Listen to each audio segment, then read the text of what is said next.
पंडित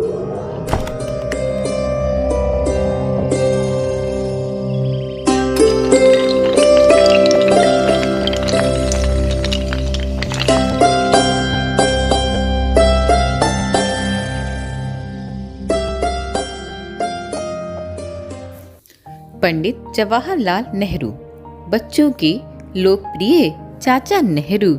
जी हाँ, आज हम लोग बात करेंगे हमारे देश के प्रथम प्रधानमंत्री पंडित जवाहरलाल नेहरू जी के बारे में, जिन्हें बच्चे प्यार से चाचा नेहरू कह के बुलाते हैं।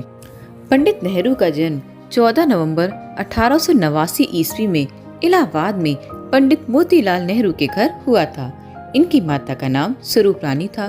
नेहरू जी की शुरू की पढ़ाई उनके घर पर ही हुई थी।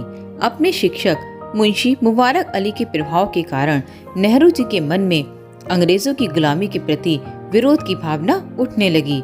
नेहरू जी की उच्च शिक्षा इंग्लैंड में हुई। वकालत की पढ़ाई करने के बाद वे इलाहाबाद हाई कोर्ट में वकालत करने लगे, लेकिन उनका मन हमेशा देश को आजाद कराने में लगा रहा और उन्होंने स्वतंत्रता आंदोलन में गांधी जी को पूरा सहयोग दिया। सन 1921 में इंग्लैंड के राजकुमार के भारत आने पे पूरे देश में विरोध किया जाने लगा। पंडित नेहरू ने इलाहाबाद से अपने पिता के साथ मिलकर विरोध का नेतृत्व किया। इसके लिए उन्हें जेल भेज दिया गया। उन्होंने 9 बार जेल यात्रा की। जेल में रहकर उन्होंने कई पुस्तकों जैसे मेरी कहानी, विश्व इतिहास की झलक, भारत की खोज आदि की रचना की। 15 अगस्त 1947 को देश आजाद होने के बाद नेहरू जी देश के प्रथम प्रधानमंत्री बने। उन्होंने देश के विकास के लिए पंचवर्षीय योजनाएं बनाई, बड़े बड़े कारखाने, बांध और प्रयोगशालाएं बनवाई।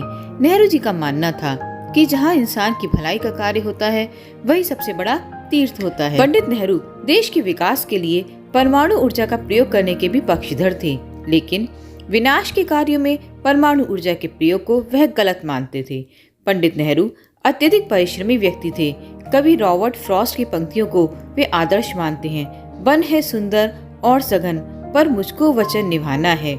नींद सताए इसके पहले को सो जाना है, मुझको को सो जाना है। पंडित नेहरू अत्यंत उदार हृदय के व्यक्ति थे। एक बार इंग्लैंड के पूर्व प्रधानमंत्री चर्चिल ने उनसे पूछा कि क्या वे अंग्रेजों से नफरत करते हैं, तो नेहरू जी ने जवाब दिया कि हमारे नेता ने हमें सिखाया है कि कभी किसी से डरो मत, कभी किसी से झगड़ा मत करो। तो जब हम अंग्रेजों से कभी डरे ही नहीं तो घृणा कैसे करें। नेहरू जी ने अपना पूरा जीवन देश की सेवा में लगा दिया। 27 मई 1964 को अस्वस्थता के कारण उनका निधन हो गया। उनकी अंतिम इच्छा के फलस्वरूप उनकी चिता की राख को सम्मान सहित खेतों में बिखेर दिया गया। बच्चों के प्रिय चाचा नेहरू का जन्म दिवस 14 नवंबर आज भी बाल दिवस के रूप में मनाया जाता है। ओके बच्चों, have a good day. Thank you.